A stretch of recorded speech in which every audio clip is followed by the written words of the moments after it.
Hey everybody, welcome to another exciting, scintillating, and fun episode of the OIG Roundtable. I am Eric Rubenstein, Senior Director of Litigation, Fraud, Waste, and Abuse Support, and I am here with my two compadres, Wade McFall, retired Assistant Special Agent in Charge from the LA Field Office and now a manager on our SIU investigative team, and Matt Kachansky, retired Special Agent in Charge from the OIG and the retired Northeast UPIC Director, and now Chapter 3, the Payment Integrity Director here at Advise.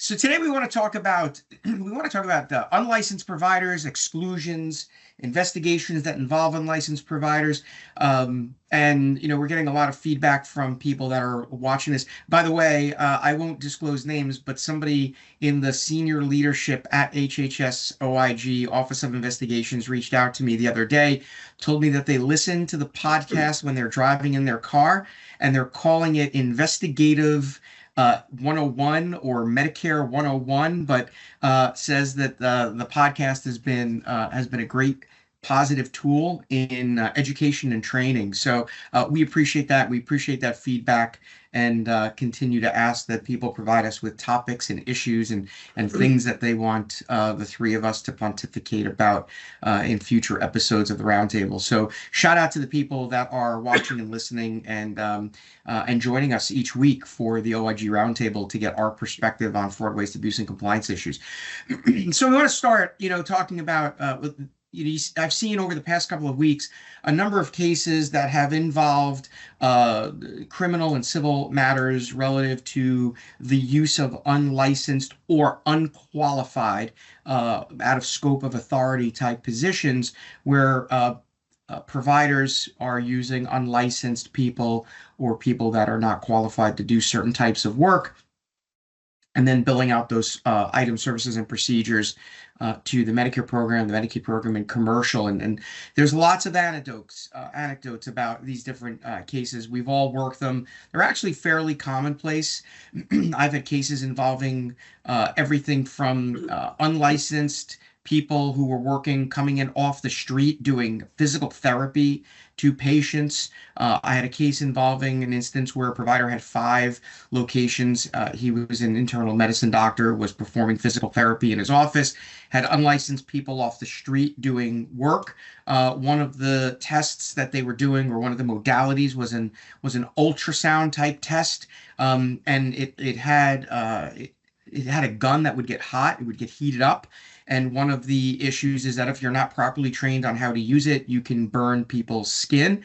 And that happened. And when that happened, the people would tell the patients that that was just part of the healing process to kind of negate it. Oftentimes, you see that these cases involve similar cultural groups, because there's a less of a chance that people are going to question things of that sort, particularly when you're preying upon an older population, such as the Medicare population. But something that's an interesting piece of this puzzle is that, as part of the early parts of the investigation, it's having really good quality interviews with the members, the patients, the beneficiaries, whatever you're calling them, because those are going to be some of those initial contacts are going to be the ways that you're going to learn and be able to identify the potential issues that are out there. So Wade, you talk to people every day, all day now, in the role that you're in and being here, and obviously as an agent and as an ASAC and all your career. Having a really solid foundation when you're doing an interview, and knowing those facts and knowing to ask those questions, and even in instances where maybe the allegation has to do with an upcoding case, maybe the allegation has to do with services not rendered, it's sometimes bringing in some of these other aspects to either expand an investigation, refocus an investigation, but also to create consistency. Meaning, if you're talking to these people about, did you get a certain service, it doesn't hurt to ask, do you know who did it? Do you know anything about them, right? Let's talk a little about kind of that, it sort of falls into this whole premise of a complete interview where you're trying to touch upon a number of things to rule out things, but also not limit yourself. Right. And part of that, I think, is, excuse me, as you alluded to, that a lot of it gets back to the basic investigating 101, and that's when you're going to go interview somebody. And I say go, and now it's less in person and it's over the phone. But doing the preparation to know all the facts that you can know and know which questions you're going to ask and kind of predict the answers and where you're going to go from there. So the preparation to an interview is very important in a case like that, obviously. And one of the other things that when you were talking about that, I was thinking about one of the cases that we worked recently where it was members were getting this vein ablation procedure where somebody would basically inject something into varicose veins. Probably not the actual technical part of it probably wasn't, complex. It wasn't brain surgery, but it was supposed to be performed by the physician and not some kind of a tech. And we requested records. We're looking at medical records and we're trying to determine who actually was doing the procedure because there are allegations that it wasn't the physician. And from the records, it's hard to tell because they have notes and they have graphs and it's showing the vein and there's initials by who we think did the procedure. And then the physician is saying, well, that's not who did it. That's who was part of the procedure, but not who was doing it. So it boiled down to basic interviewing techniques where, again, it's a little bit more difficult in this role because everything is remote. It's telephone interviews, and I think it's just more difficult to get to the bottom of what you're trying to get to the bottom of over the phone as opposed to being in person with somebody. But you ask the questions of the member and it's like, well, who did the procedure? And they maybe they know who the doctor is, but and you kind of have to break it down into know who actually, put the needle in your vein. I know the doctor was there, but who did this? A lot of times they won't know who it is, but you get a lot of common like references that say, oh, I don't know her name, but she's a Puerto Rican girl, or there was a Filipino guy that did it. And you get the same thing over and over. You hear a lot of people say it was the Filipino guy or the Puerto Rican girl, and that's not the doctor. So no matter what the doctor is saying or what the charts that he's documenting are saying, if the member is saying it's a Puerto Rican woman or a Filipino guy and the doctor does not fit that description, that's pretty good evidence that the doctor is not doing the procedure. Yes, he might be there in the hospital, in the building. He may have checked you in or came in to check on you, but whoever did the procedure is not him. And there could be other instances where it's a incident to situation, but we've gotten to the bottom of one fact that the doctor is not the one who's doing the procedure. And that's just basic interviewing. If you just ask the question and move on, they might say, oh yeah, the doctor's there, or Dr. Smith, whatever. Right. Yes, he's my doctor, but is he the one who's, putting the needle in your vein? You have to break it down into very simple, right, yes, no questions, especially when there's a lot of times there's a bit of a language barrier. I only speak English. And if that can be very difficult for me to get my question across clearly and for me to interpret the answer. But it really boils down to asking the very basic questions that you can't, like yes or no questions that are simple, not drawn out questions where you're confusing somebody or the answer is going to be confusing. It's like, who did the procedure? Who put the needle in your vein? It's that simple a lot of times.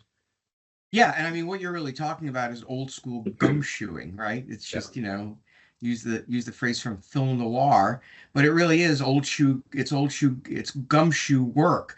And the thing that's interesting is, what you're really getting to the heart of the matter is oftentimes these people that are doing these procedures, when it's not the doctor and you're going in for repeat procedures, oftentimes there's a recycling of people, or there's a carousel of people, and it may not be the same person every time.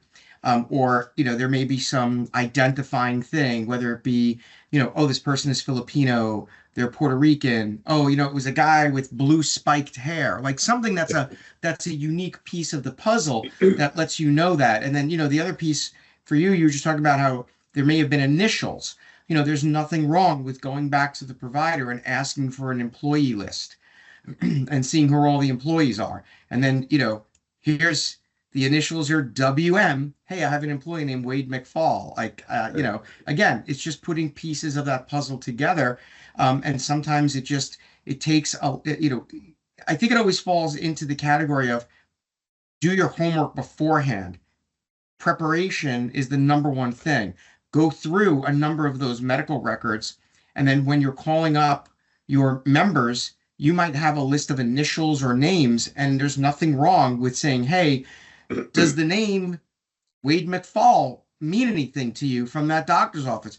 Oh, it's funny that you say that. I remember now seeing that the person had on their scrubs, it said Wade, right? There's always these things that people don't necessarily think about that you have to kind of think about. It's a little bit of a chess game. You've got to anticipate where that person might be thinking without them knowing that they may be thinking that. So you have to do that, and that's just part of that completeness. But it is an important piece of the puzzle where speaking to those members is going to really help you. And then, the follow-up is going to be ensuring, is this person trained, authorized? Because is it a licensure issue? Is it a certification? Right? In some specialties where they, for example, ultrasounds or things of that sort, where the person must be certified and or have a license, there's some regulatory issues there. So a lot of these pieces can fall into place on that determination of whether or not that person is authorized to do the work, or not authorized to do the work based upon scope of practice. And is it the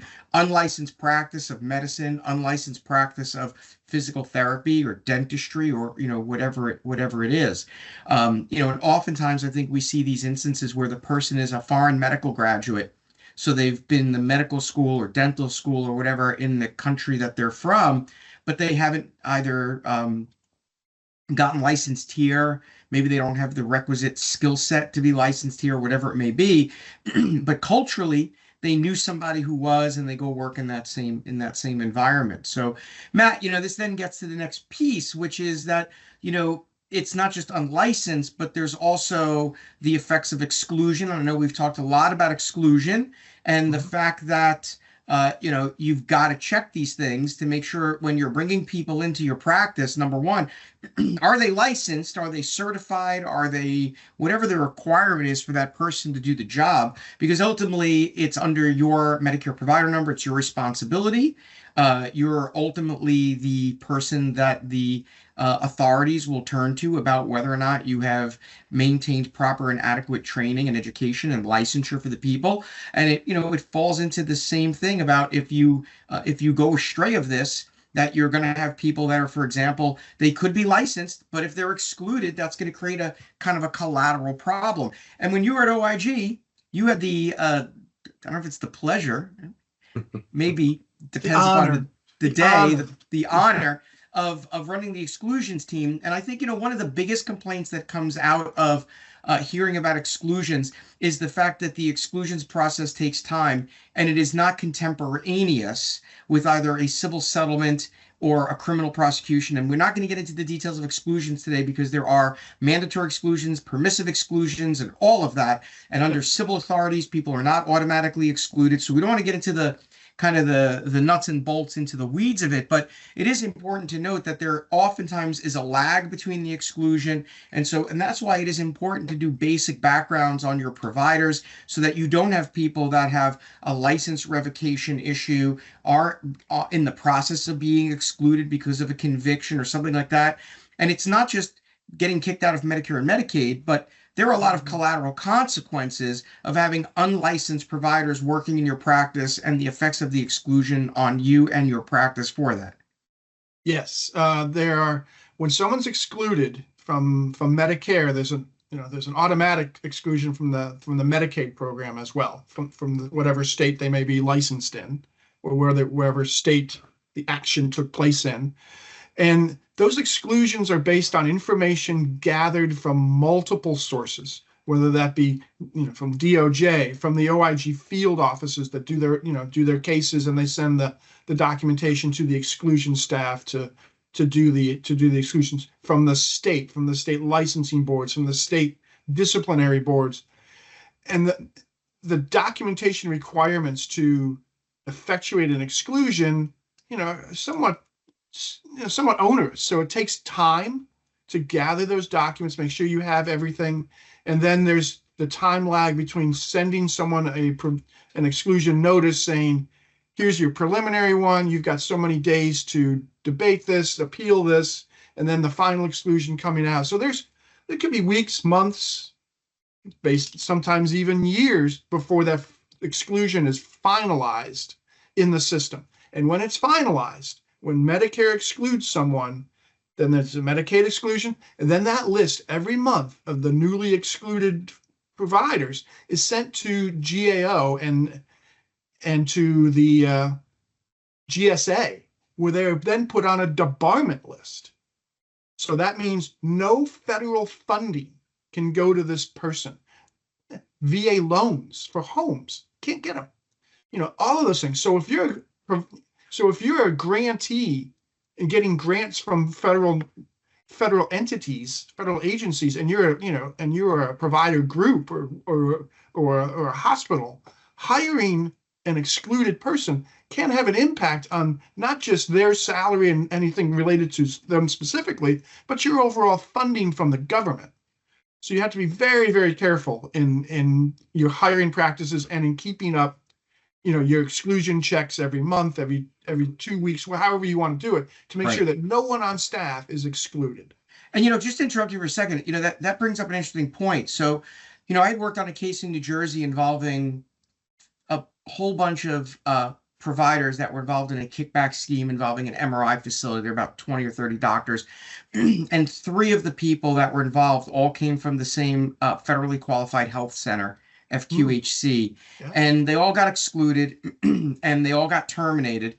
And one of the doctors wound up getting rehired after she got out of jail. She got rehired by the federally qualified health center, and she wasn't seeing patients, but she was working to help train new providers to the FQHC on their EMR system. She was doing some quality control stuff. She wasn't even directly seeing patients. And so when we learned about it and we went and confronted the FQHC, they said, oh, no, she's not seeing patients. And we said, well, that doesn't matter because it's direct or indirect because there's a causation issue. And they said, well, we created a firewall and her salary doesn't come from any Medicare, Medicaid reimbursements, which is the one way that you could theoretically do it, by creating a firewall where there's no money that comes across. And the big thing that becomes an issue is what they call fungibility. Is the money fungible, meaning is it all in one pot? And so we went back to the FQHC and we said, okay, give us the bank records of where she's getting her paychecks from. And they produced one bank account and all these bank statements showing her salary. And what was interesting was what they did was they tried to play a little game, and they started to, on the statements, they had the CFO, they would get, let's say, a deposit from United Healthcare or a commercial payer. And so they would get, let's say, a $30,000 payment. And let's say the doctor's salary was $1,000. They drew a line and hand wrote a $1,000 salary from a deposit, but it was all in the same bank account. And so they were trying to make it look like her salary wasn't really coming from Medicare, Medicaid reimbursements. It was coming from commercial payers, but they didn't have separate bank accounts. So they literally wrote on the bank statements, check 320, which would have been like whatever her paycheck was. And they just drew a line next to a deposit from United Healthcare or one of the Blues or whatever it was. But it wasn't, it didn't show anything. So there is that, that collateral effect of having people working for you that are excluded, where that fungibility exists, and the impractical prospects of being able to do that. These cases are actually more common than not, particularly after someone has been prosecuted and has been excluded, but may not have lost their license, because where are they going to go work when reimbursements are typically in the Medicare, Medicaid spaces, or could be the bulk of the work that people are doing. But the collateral effects, there's a ton of them that continue to go on, because it's grant, it's loans, it's employment. There's a million things. Correct. And the exclusions don't end like when the person gets out of prison. If they had a 2-year sentence, The exclusion doesn't end then. The exclusion is for a set amount of time, or it could be indefinite, like for a loss of license and things like that. And they can only get back into the program when they submit paperwork to get back in. So it's not automatic. And then it's got to be approved by the IG's office that, yes, you can come back in. And it's not until that time that they become eligible again for all of those payments and all of that. So you have to, don't just assume that, oh, I served my time. I got my license back. I think that's a huge misnomer. That's a huge misnomer. People think that once they're eligible for reinstatement, that they're automatically reinstated. You being eligible for reinstatement, you still need to file a document requesting readmission. And the kicker that a lot of people, I think, don't always know or realize is that it is not a guarantee. You can be excluded mandatory for 5 years on a minimum on a criminal case. At the end of the 5 years, you must reapply, and there is no guarantee of readmission if you apply. You can still be denied admission back in, but I think that's an important piece, Matt. So, and talk a little bit about that, because that's something that the OIG, that's within their authorities, the whole readmission process. And I think the thing to always remember is that exclusion is not the same as termination. CMS issues a termination, OIG issues an exclusion. Right. Yeah, termination is a separate administrative remedy from CMS. The exclusion, again, has those broader scope, and it's at the discretion of the OIG to readmit someone and remove the exclusion. And when they do submit the reinstatement paperwork, there's an investigation that goes on to see what that person's behavior has been since the exclusion took effect. You know, they check with provider, they check with employers, they check all of that, the probation office, to make sure that this person has rehabilitated. They want to make sure that this person is now going to be a good provider, or a provider in good standing, before they let them in. And it could take weeks, it could take months for those investigations to go on. So again, keep checking the exclusion list to make sure that they have been removed before you bring someone on board. And the last piece, Matt, as we kind of run out of time here, is one of the things that always becomes a criticism of exclusion is the amount of time it takes to be excluded. Where, you know, we've all seen instances where a provider is criminally adjudicated.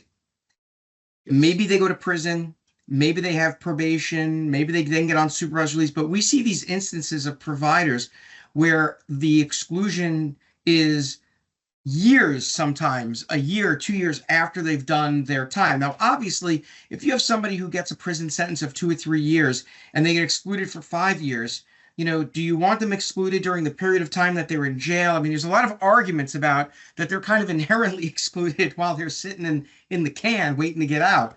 But there, you know, the lag in time is oftentimes one of the biggest criticisms. And I think the part of the puzzle that people tend to not understand is that a lot of exclusions that come to the OIG aren't necessarily from federal healthcare related investigations, meaning the OIG does the exclusions. And so one would think that an OIG case would get excluded faster, and it probably does, because all the documents are contained within the OIG. But most exclusions do not come about from OIG healthcare fraud investigations. They come about from a combination of Medicaid cases, criminal mafuku cases, licensure cases. A DWI for a nurse could result in an exclusion. So talk a little bit as we kind of wrap up, you know, where that sometimes that kind of inordinate lag is the result of. Well, there's no reporting mandate for these other entities to send notification to the OIG of these convictions or of these actions. You know, this is all outreach done by the OIG to these entities. Please send us. It's doing social media research. It's doing, you know, DOJ, you know, press release research every month. The OIG staff, at least when I was there, they were all assigned specific states, and they would look to, you know, the U.S. Attorney's offices, the Attorney General's offices to work with them to get that information. But sometimes it just doesn't come. Sometimes it, you know, you might find it 6 months later, and then again, an investigation has to take place. There are certain criteria under which an exclusion has to take place. for healthcare fraud, there are definitions of what that is. If that conviction meets those definitions, and it's attorneys from the OIG's office looking at the facts of the case to make that determination. So again, there's a delay in that. So it's delay in getting the information and then adjudicating that information to get to the final result of the exclusion. Right. And the other piece is that part of the exclusions process includes an independent review of the documents and an independent quote unquote fact-finding mission, because while there are criminally is a 5-year mandatory minimum exclusion, there are aggravating factors that can increase that. And the number one aggravating factor that I've always seen, which is the one that is often relied upon, is was the pattern of behavior greater than a year or more, which can be a huge factor in which you can get exclusions that can go way beyond 5 years. And part of that is because there is no automatic reporting.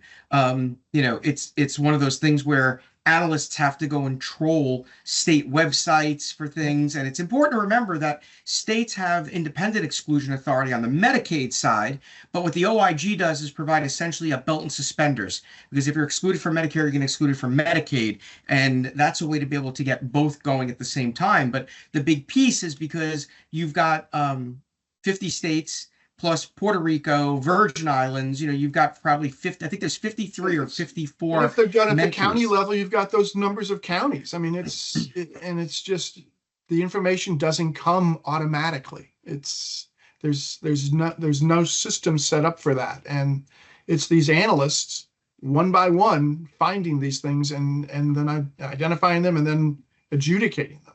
Right. Like in most instances, this is not a perfect system. It works a little bit smoother when it's an office of, like where we were, Office of Investigations case, because, we all recall that when the case is adjudicated, there was a box that we would check on the case management system. Is subject, is the subject excludable, or should there be an exclusion case? On any criminal case, you're always checking the box. Yes, that automatically created an exclusions case file where all of the relevant documents would then go, and an analyst would get alerted to that so that they can start that process and then come back if they needed more documents or if there was something that wasn't there that they thought they needed. But if it's FBI case, a VA case, anything like that, there was really nothing to man. FBI did share their letterhead memorandum with us, but no automatic referrals. Right. So you get into an Office of Investigations case where we didn't work with one of our law enforcement partners, or maybe we did, but there's information we have, right? That's very different than, a VA OIG, OPM, postal, the alphabet soup of law enforcement entities that do healthcare fraud cases, where that information may not be as readily available because we as an OIG didn't have our hands in it. And so, that has that additional effect. The other thing to keep in mind is that just because someone is unlicensed and gets criminally adjudicated for unlicensed, submission of claims, whatever, that doesn't preclude them from an exclusion. You can be excluded whether you're a licensed practitioner or not. You will still get excluded. I mean, obviously, the exclusion effects are stronger when people have a Medicare provider number, but you can be excluded even when you don't have a Medicare provider number, because it's sort of trying to anticipate, like if you tried to get one, that you're not going to be able to get one. So, these cases are becoming a little more prevalent. I think, like I'm saying, I'm seeing a lot of these lately. And I think part of it is because when you're talking about instances where reimbursements are flat or low, if you're able to get people in that are unlicensed, if you're getting people in that are unqualified, you're paying them a lot less money to do the work that you would otherwise need qualified people for. So, for the public who aren't doing SIU investigations, know who your providers are that are doing this. Just because someone walks in wearing scrubs doesn't necessarily mean that they're a professionally trained, qualified, licensed healthcare provider. And then, just to bring it back to what Wade said, as in from the SIU perspective, do your homework beforehand. Look at websites, see who all the providers are in the group. If you can see them, you get those medical records, look and see who's signing the records, see who's got initials, look at the handwriting, if it's a handwritten record or if it's initials on an EMR. It's like you can do so much due diligence before you actually speak to the member to ask them these collateral questions that may seem benign, but actually may have some probative value in an investigation. So good stuff. It's it's tough stuff. We're drinking out of out of a fire hose here. More cases, never enough people. But as always, good insights from you guys. Enjoy it. As always, thanks to everybody who tunes in. Again, the website, advizehealth.com. Get our newsletter sent to your inbox every week. Our LinkedIn Lives every month. You can get those recordings. You can get the OIG Roundtable podcast on Spotify, our YouTube channel. Get it on in your inbox from the weekly newsletter. Also, get it through LinkedIn. It comes out every Thursday or so on LinkedIn. So we enjoy interacting with all of you. Enjoy talking about these topics. Thanks as always to you guys for taking the time. And we'll see everybody on the next OIG Roundtable.